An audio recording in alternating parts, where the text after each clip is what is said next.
Olá pessoal, eu sou o Mário Trentin, seja bem-vindo a mais um vídeo aqui no canal onde vamos falar sobre as tendências do SXSW 2022. Bom, antes disso, o que é esse SXSW, por que essas tendências são tão importantes e o que está mudando no mundo? E também vamos descobrir como nos preparar para isso aí. Bom, o Festival SXSW é um festival de inovação que ocorre todos os anos em Austin e é um dos principais do mundo nessas discussões sobre futuro, futurismo, tendências, inovações e trazendo também coisas que já existem, que já estão sendo aplicadas por aí em diferentes indústrias, novas tecnologias. Só para você ter uma ideia, nessas últimas edições a gente ouviu falar muito sobre inteligência artificial, por exemplo, e algo que está progredindo bastante, porque a gente começou com aquela ideia de inteligência artificial, machine learning, em que a gente simplesmente pegava uma massa de dados e procurava aprender sobre coisas que a gente tem ali naquela massa de dados, né?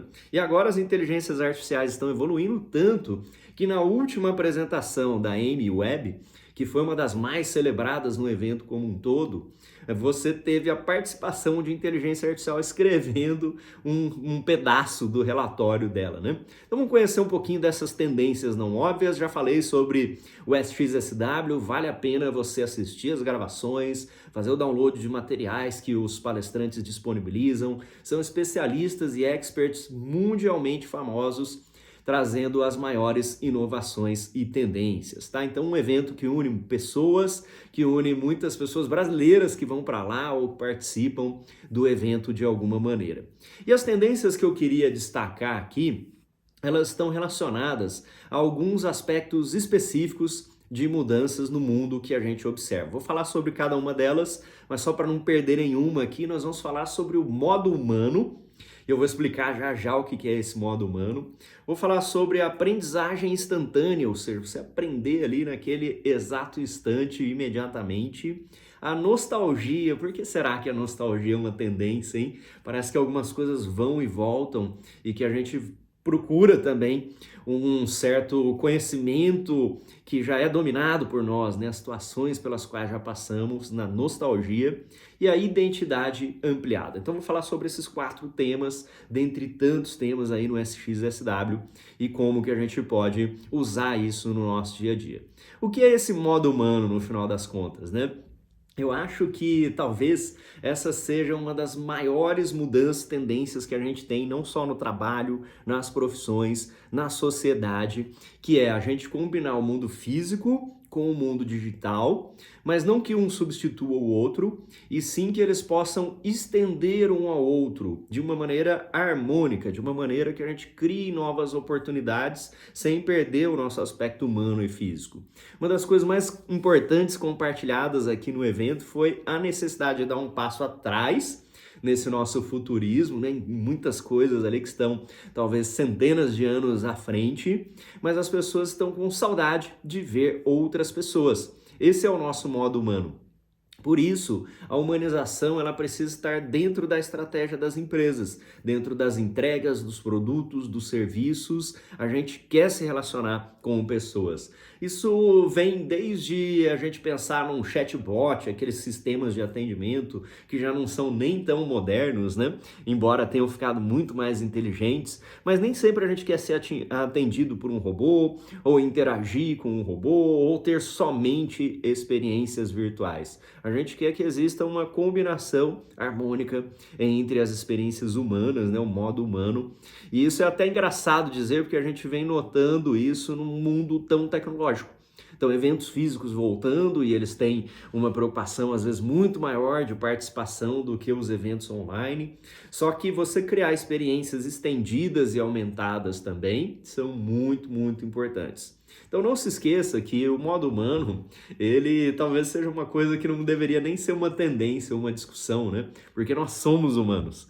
E pensar que perderíamos a nossa essência substituindo esses aspectos emocionais, sociais, de encontrar pessoas, de grupos, de comunidade, que muito se falou no SXSW, também não faz nenhum sentido.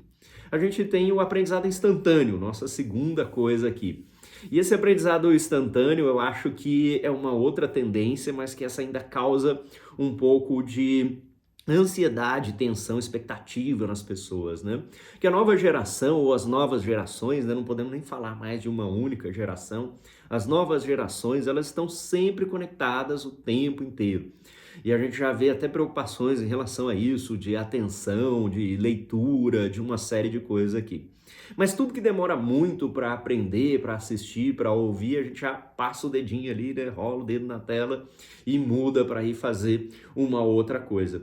Isso é uma tendência porque talvez antes a gente tivesse mais tempo, talvez a gente tivesse menos estímulos, uma série de coisas que foi mudando no contexto e hoje realmente a gente aprende nessas experiências mais fluidas. A gente precisa aprender em diferentes maneiras, né? Também depende da sua etapa de aprendizado e daquilo que você está aprendendo.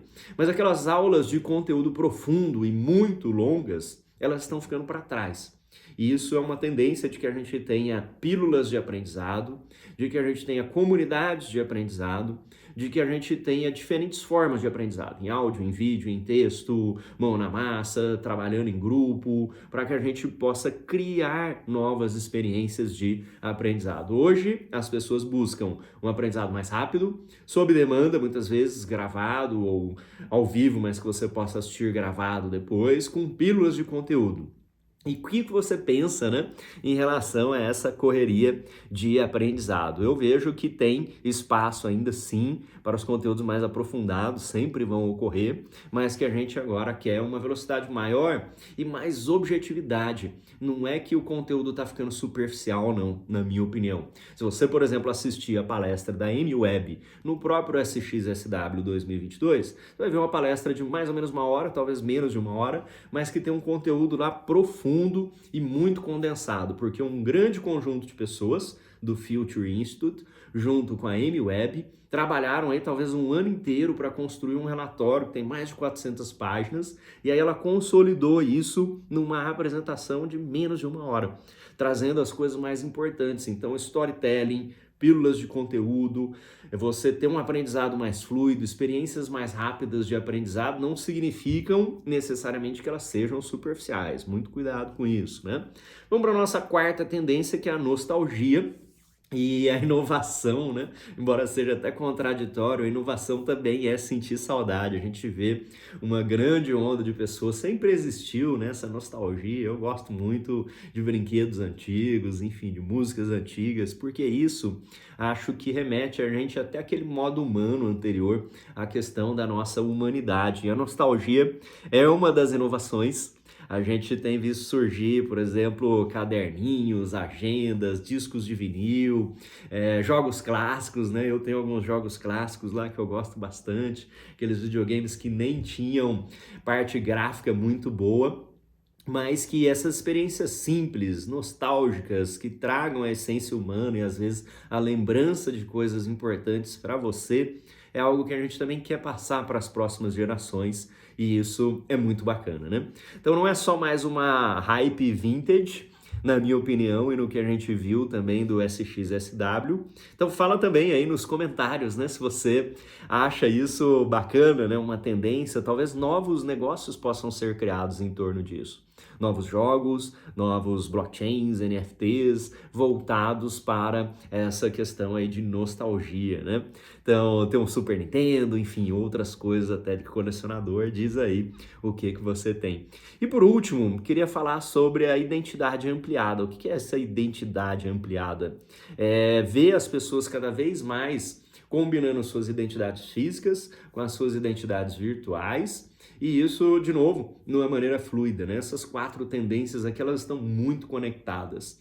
Eu acho que elas refletem, quando a gente lê os livros do Yuval Harari, por exemplo, ou até outros pensadores ali que vinham falando das transformações, revoluções industriais, a gente está procurando sempre avançar e procurando novas tecnologias, mas é claro que a gente não quer nunca perder a nossa essência humana, é uma coisa que não faz sentido, né? Vai nos descolando de nós mesmos, isso é muito ruim.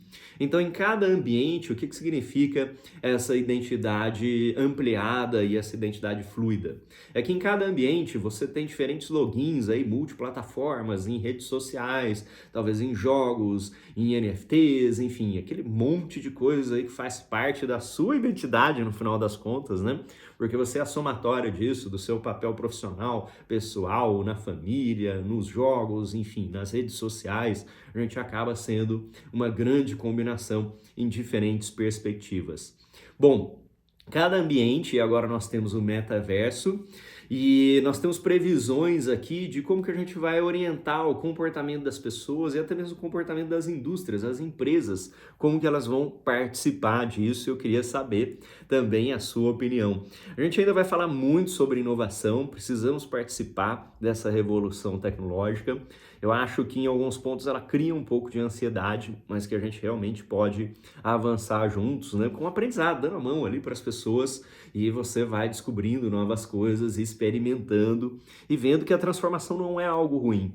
Sim, nós temos a tecnologia estendendo nossas capacidades humanas, aumentando a nossa produtividade, a colaboração, criando novas profissões também, e que essa mudança ela sempre ocorreu no mundo em décadas, em séculos atrás. Talvez um pouco mais lenta, que a gente não tinha toda essa comunicação e tecnologia da informação que temos hoje, mas eu vou aproveitar aqui para deixar um convite para você, para a gente encerrar esse vídeo aqui. Você tem sede de conhecimento, quer continuar aprendendo e evoluindo na sua carreira e conhecendo um pouco mais sobre essas novidades, tendências, clique aqui no link desse vídeo e acompanhe o movimento que tem transformado milhões de pessoas por meio da tecnologia, e que isso vale para qualquer profissão, não só para quem é de exata, só para quem é nerd de tecnologia, qualquer pessoa de qualquer idade, né? Mais de 45 anos, menos de 25 anos, enfim, quaisquer tipos de pessoas em profissões sem nenhum pré-requisito podem conhecer a tecnologia, adquirir habilidades digitais de uma maneira muito mais flexível realmente. Então, se você quer saber sobre isso, clique aqui embaixo, acompanhe. Chegou a sua oportunidade também de conhecer e viver o futuro. Um grande abraço e até a próxima.